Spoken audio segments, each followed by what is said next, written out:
You're listening to episode number 69 of the She Who Dares podcast.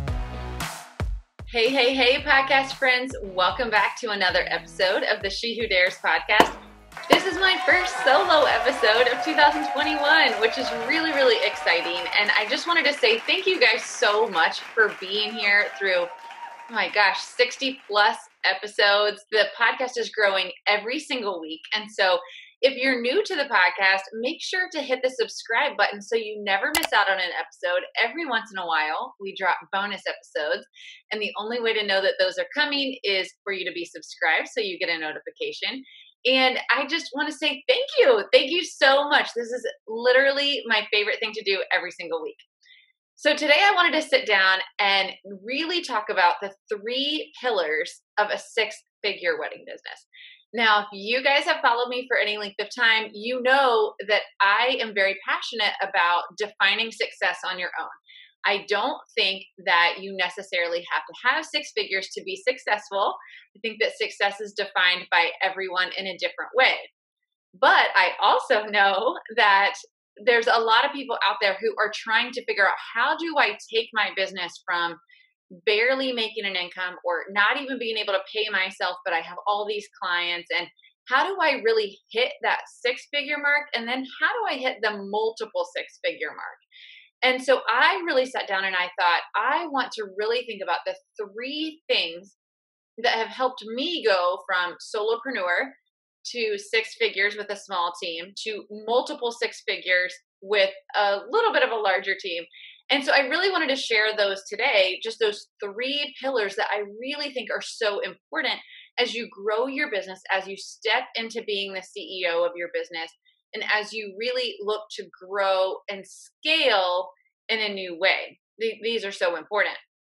So the first one is going to be strategic delegation. So I say this because so often we hear delegate, delegate, delegate, delegate.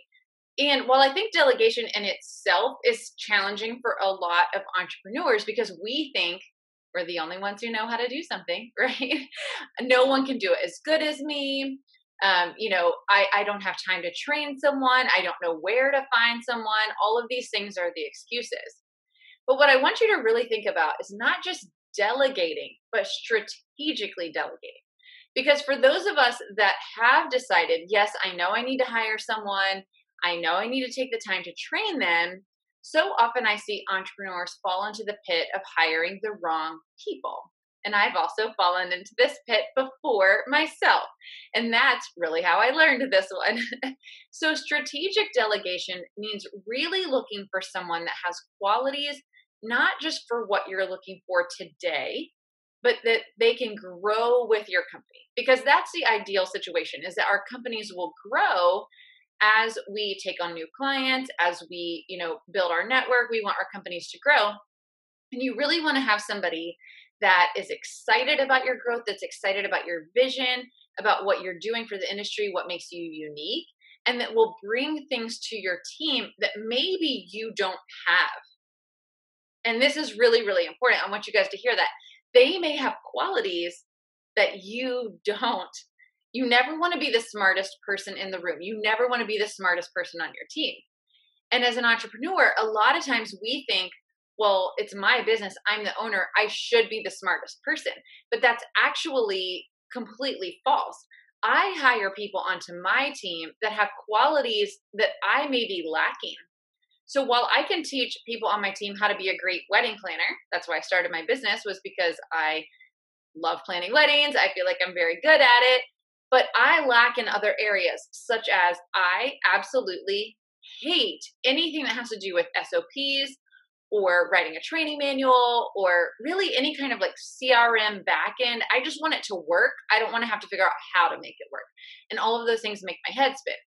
So when I'm looking for people to join my team, I want to look for people to join my team that really that lights them up, that they love data or they love creating SOPs or processes or procedures. And so then we can grow, because now I can say, oh my gosh, we need a process for this, or I need my CRM to do X, Y, and Z. And I have somebody on my team that can do that. And so when I'm looking for somebody to join my team, I'm looking for a wedding planner that I can teach how to plan amazing weddings, but also for somebody that has that drive and some other qualities in them that they may be more detailed than me. I tend to be big vision, big creative, lots of ideas, but I also need somebody on my team who thinks more like, okay, that's a great idea. Thank you for that great idea, Brandee. How are we going to implement it? And so I really need people surrounding me like that. I also really, really do not like social media curation. I love writing for social media. I really enjoy writing captions. I love kind of thinking about what we would want our social media to do for us, but I'm not great at actually implementing. Again, here we go. Implementing. It's not my strong suit. I, again, love to cast the vision. I love to say, this is what I want it to do. But when it comes to actually curating the pictures, finding the pictures, tagging the vendors, really putting it into a strategic plan for Instagram or Pinterest, I hate it. And so then I don't do it. So what I'm looking for to fill a need on my team is someone who gets lit up by doing those kind of things. And so that's strategic delegation. As you're looking for somebody to join your team, a lot of times in the very beginning, and I've seen this a lot as I've been coaching new wedding pros, I've seen this a lot where you start to get a lot of clients and you're like, oh my gosh, I'm so busy. I really don't have time to do all of the things anymore. So I'm just going to hire a VA. And all I need them to do is post on social media for me. I just saw this one recently and I was like, when I was talking to a new wedding planner and she's doing so great. She's growing and she's got clients kind of, coming in the door now. And she's like, oh my gosh, I need a VA. And I said, well, what do you need the VA to do for you? And she said, I need them to just schedule my social media. And I'm like, so you're still writing all the social media, you're still sourcing all the pictures. And then what's next? Like, how much time is that really going to take off of your plate? An hour a week? Like, the actual scheduling of social media isn't really going to help you that much. So if you hire a VA who is really only talented at that, that's going to cause a problem for you because it's only going to take a little bit of time off your plate. You're not going to see the value. You're going to fire them. And then you're going to be stuck back at square one again.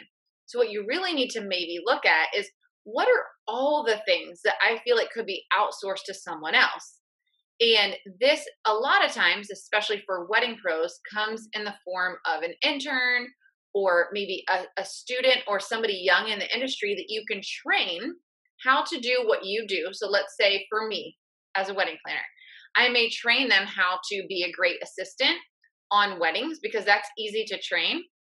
But then I also want them to curate and schedule social media. I want them to help source the pictures from our weddings, from the photographers. I want them to help me make sure all of the pictures are tagged, right? So now that person can take a lot of the social media off my plate because I'm training them to be an assistant. So they're at a lot of my weddings. They see the weddings, they meet the photographer. They can say, hey, photographer, I'm Susie, Brandee's assistant. And I would love to follow up with you in a few weeks to get pictures from you so we can share all over our social media. And so that's kind of how this person is going to grow with your team. They're going to take more off of your plate than just the social media. And because they're starting to meet the vendors, they can help you with networking even. They can reach out, write thank you cards. They're at your wedding so they can see other things that you may need that they can be helpful with. And it's so much more than just a VA. So you really want to think about strategic delegation. One of the ways that you can really think about, what do I need for my company? If you're sitting here thinking, well, Brandee, I don't even know what I need, would be to write down a not to do list. This one is really fun. It's a fun exercise. So basically what you do is you sit down. I tend to do this late at night because the only time where my brain is kind of like, I'm done working on emails and phone calls. I'm not getting interrupted. And I sit down with a notepad and you just write down everything you do for your business. I mean, literally everything you can think of: invoicing, contracting, sales, social media, marketing, networking, all of it, every single thing you do. And then you're going to circle just a few things, let's say 3 to 5 things that you're like, I hate this, or I'm not good at this. And those could be two totally different things. Like you could be really good at something, but you hate it anyway, and vice versa. And so you really want to look at 3 to 5 things that you hate or that you're not good at, because those aren't being done efficiently by you, if that's the case. And you want to think, who would I need to hire to get these things off of my plate? And then what would be the next 3 to 5 things? You might want to star those next 3 to 5 things. And if you can find one person that can really join your team and grow into that role with you, it's going to go so much further than just hiring a VA to get a few things off your plate. Another thing I see a lot of wedding pros hire a VA for is just to scrub their inbox. And what that means is basically that they're just kind of going through your inbox and they're replying to any of like your one-off emails that are pretty simple for them to reply to. They're scheduling, consults for you and things like that. But again, really think about is how much time is that taking off of my plate? Could you keep that because you actually enjoy it? You enjoy answering those emails, and have them do something else that completely take a big thing off of your plate that you can train them how to do. So just really think about strategic delegation. Number 1 in the 3 pillars of building a 6-figure wedding business is strategic delegation. Really, really focus on what you do and what you can train someone else to do to get it off of your plate, but that they can also grow with your company so they're not just taking one little task off of your plate. Okay, so number 2, the number 2 pillar of growing a 6-figure wedding business for me is your network. Your network, your network, your network. It's everything. The people that you surround yourself with are the people that are going to refer you. They're the people who are going to sing your praises when you're not in the room. And you guys, can we just talk about that for a second? Do you know how important, you can't be everywhere all the time. Okay. I didn't even finish that sentence. It's so important. You cannot be everywhere all the time.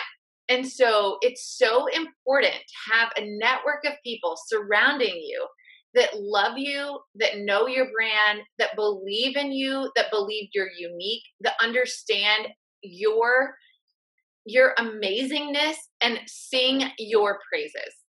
This has been something that has been so essential in growing Blush for me, because I, from the very beginning, created a very strategic network around me.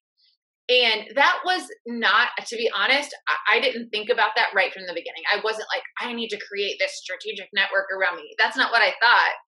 But as it started to unfold, I realized how imperative it was to my growth. There are so many people that would refer me to their clients or refer me to a venue or speak so highly of me at a networking event that I may not be able to attend. And those relationships I started building 13 years ago have catapulted me from a solopreneur into a business that does $500,000 a year. And the reason is because they believe in what I do. They make me better. And when something goes wrong at an event, or they see something that we could be doing better, or they see an idea that maybe someone from another area is doing, or they see something that we can improve on, they bring it to me. They're not afraid because they know that we are partners, that we are, that I believe in their company as much as they believe in me. And I want them to tell me, hey, B, I saw this happen at a wedding and I really just don't feel like it's on brand for you. You may want to talk to the planner that was there. Or, hey, this is something that I've seen done before, and I think you guys could really implement it well. I think that you should really consider this. And I love that so much, because if there aren't people out there watching your back, things can fall through the cracks. I mean, you're one person. And most of us didn't start our business because we know how to be a CEO. We didn't start our business because we know how to be HR. But as we grow our businesses and as we grow our team, it's so important to have people constantly looking out for you, constantly singing your praises. And it's also really important. I've had this happen before too, and I'm just being completely honest and transparent with you guys because I want you to see where this comes in to play. If you have a client that maybe you're working with and also one of your partners is working with, And the client maybe just says casually in a meeting with your partner, gosh, I love working with Brandee, but I just feel like maybe we're not connecting, or, I try to reach her and it takes her till the next day to get back to me, or whatever. That vendor can pick up the phone and be like, hey, Brandee, so I was talking to Susie, our bride for next year, and she loves you, but she was saying that she's having a really hard time reaching you, whatever. I don't know if everything's okay. And then I can be like, oh my gosh, like I don't even have a call from Susie. What is she talking about? And then I can reach out to Susie and say, oh my gosh, hey, so-and-so let me know that you're having a hard time reaching me. I really want to make sure that you're good. Like, let's talk about what your expectations are and what I'm able to deliver. Right. And so that's so important to have people like that have your back, because there's nothing worse than a bride or groom sharing with a vendor that they may be frustrated with you. And sometimes it's so innocent. It's something that was a mistake, or maybe you've been sick and the client just didn't know and you didn't get back to them on time. There's a million reasons why a bride or a groom could be upset with you. And it could be something so small. But when they mention it to a vendor that you really have built a rapport with, it's so great for them to reach out to you and say, hey, this is what I heard. I just want you to be able to jump in front of it. And I value that so, so much. I cannot even explain how much I value that feedback from my vendors. And so building that network around you, really making sure that you meet with vendors, you take time to get to know their business. You take time to get to understand them. It's not a one-way street. You can't always be saying, please hear me, okay? You guys really, really listen if you're doing something else. It is not a one-way street. Wedding planners, for the most part, get so much opportunity to refer other vendors. That's really like 80% of our job, is to refer other vendors. And we're so happy about that. I would never, ever, ever expect for a DJ to be able to refer the same amount of business to me that I get to refer to a DJ, because my job is referring vendors. But when you do get the opportunity, make sure that you're referring back to those people who have your back. Make sure that you are making it a two-way street. Learn about their business. Learn what makes them unique. Learn what the perfect client is for them.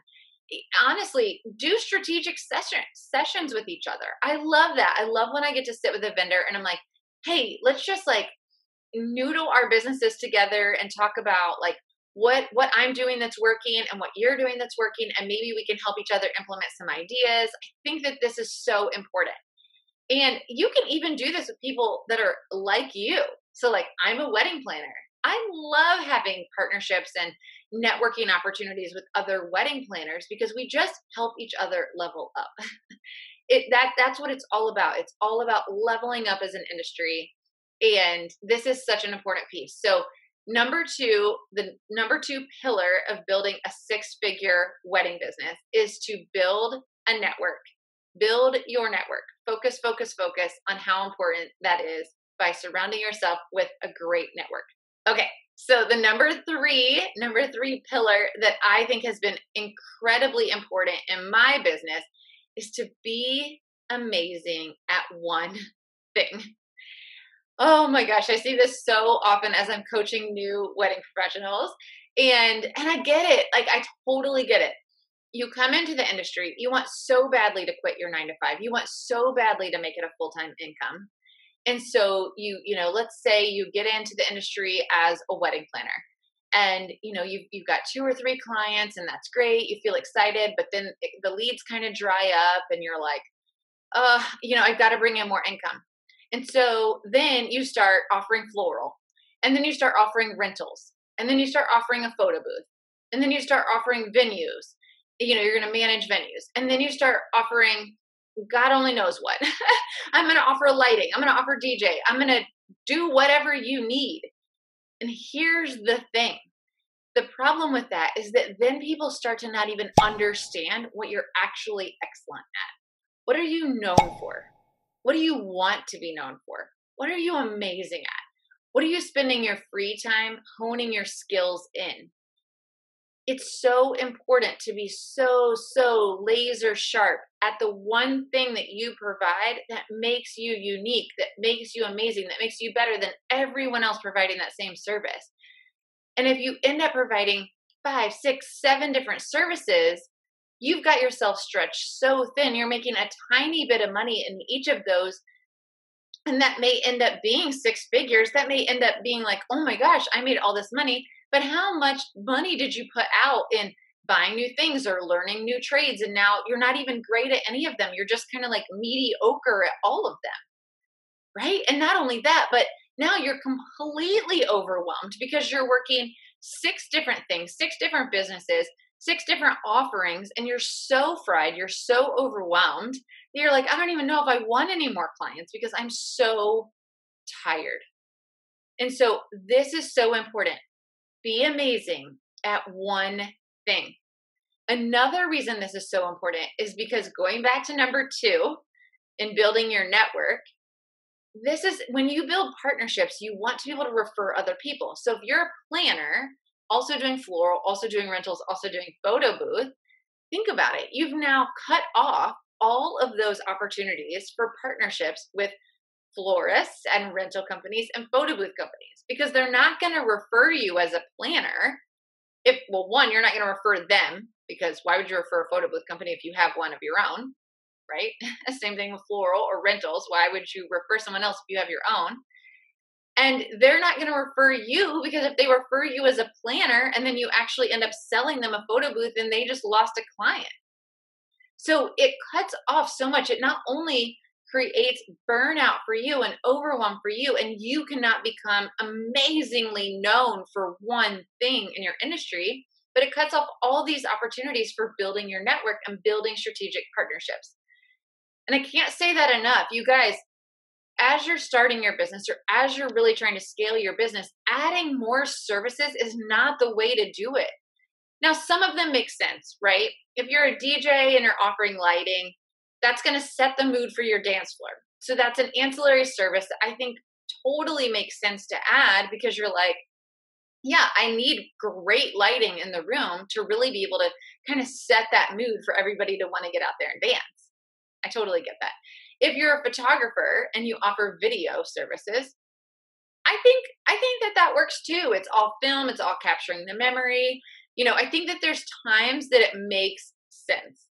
But I want you to be very, very careful. A DJ offering videography services does not make sense. It does not make sense. You cut off the relationship with other vendors. People don't even understand, like, is she a really great DJ or is she a really great videographer? Like, I don't get it. Same thing. If you're a planner offering floral services, again, I don't really understand it because it's like, well, are you a planner or are you a florist? And how do you do both on my wedding day really, really well? Because if you're setting up flowers, then how are you also getting my people down the aisle? Like, I don't really understand how all that works. And so you really want people to see your company name and see, oh my gosh, that is the best planner. Or, oh my gosh, they're the most killer DJs or the best photographer. But you don't want them to be confused. You don't want them to see your company name and go, I don't actually know what they do. Like, I think they do like photography, but then they also rent couches. And I think they might DJ and like rent a stage. I don't really know, but you could just go to them for like really cheap stuff. Like, is that what you want to be known for? No, you want to be known for being excellent at what you do, excellent at your craft. So I know I'm probably making a lot of people angry listening to this. Literally, as I'm speaking, I'm thinking, oh my gosh, there's so many people that are going to be listening to this and be like, whatever, Brandee, you don't know. And whatever, maybe it works for your company. I'm sure that it does. But I wholeheartally believe in this. I've said this, gosh, all 13 years I've been in business. I'm like, you need to be amazing, like above everyone else on just one thing. And be unique and offer so much more than everybody else is offering because that's all you focus on. When we started Blush, I actually had a corporate event background.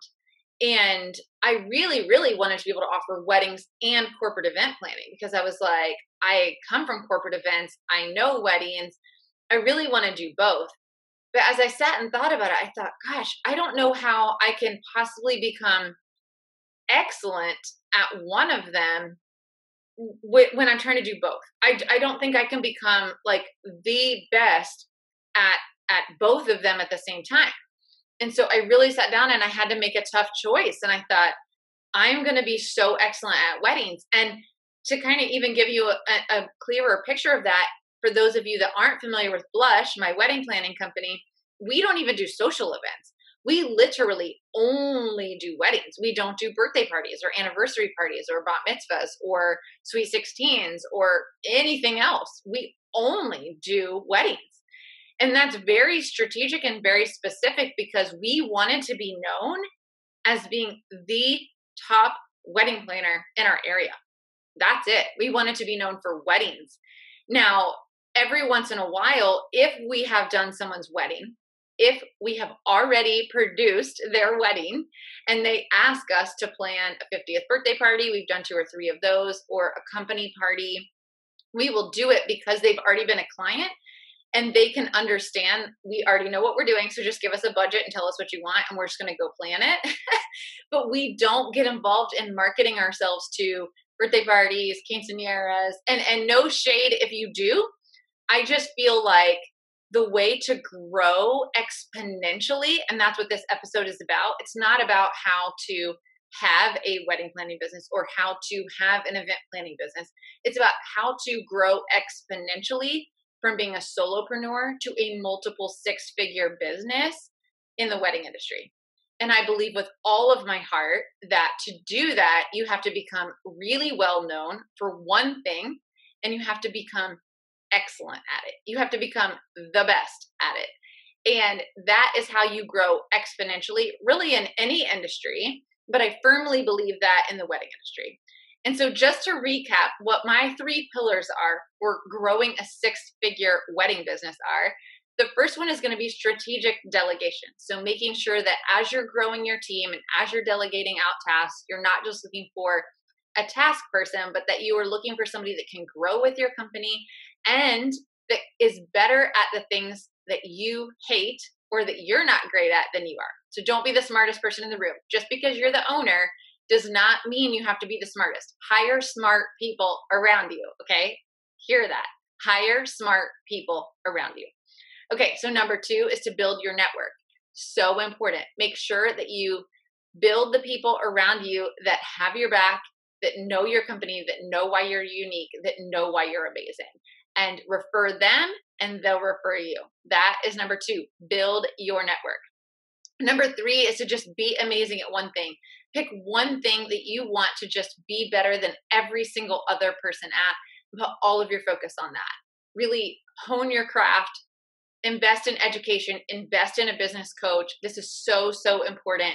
I promise you that if you niche down to focus on one thing, you will explode. There are riches in the niches, and I know how difficult that is to understand. Trust me, I know how difficult it is to understand that, but I promise you, when you niche down to only servicing one thing, you will grow exponentially in that area because that is what you become known for. All right, you guys, that's all I have for you guys today. I love sitting down here and getting to record for you guys. Make sure you hit the subscribe button if you're new here. If you haven't already subscribed, make sure you hit it. And I will see you guys next time in the same place. Bye for now.